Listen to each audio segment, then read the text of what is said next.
Plenty of NFL fans will be sure to include pizza on their playoff party menu this weekend, but for one group, it is likely the last food they want to see. Yeah, they're the managers and supervisors who suddenly lost their jobs at a chain of local pizza restaurants. Each told they played a role in, quote, a theft scheme. But Fox 5 I-Team reporter Randy Travis says many of those former employees insist the pizza purge got it wrong. Right, Russ and Courtney. Yeah, there are many pizza places in Metro Atlanta. We're talking about the ones owned by GPS Hospitality.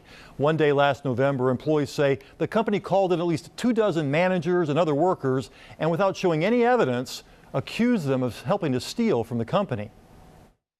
I don't understand it. To this day, I still don't understand it. Did they accuse you of committing a crime? Yes, they did. Any truth to that? None at all. Yet here they were, veteran managers, supervisors, and team leaders, unable to get any answers other than the same one-page letter last November.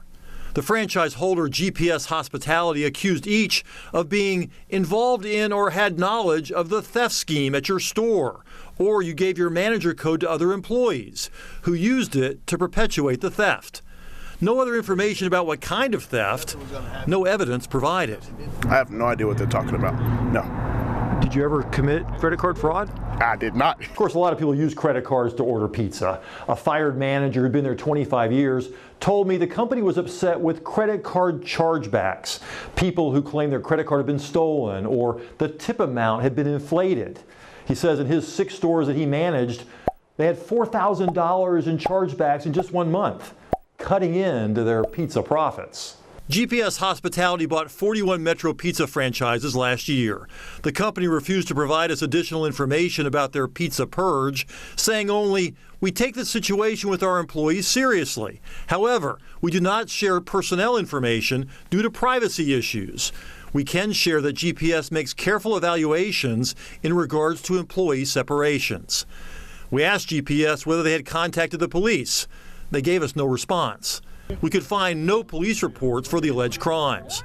General Manager Brian Smith says he was walked to the door with no further explanation, then had to make a painful call home. How hard was that to tell her? It's hard. It's really hard. Imagine being a provider for your family and then coming home one day and saying, "Hey, I can't provide any longer. What are we going to do?"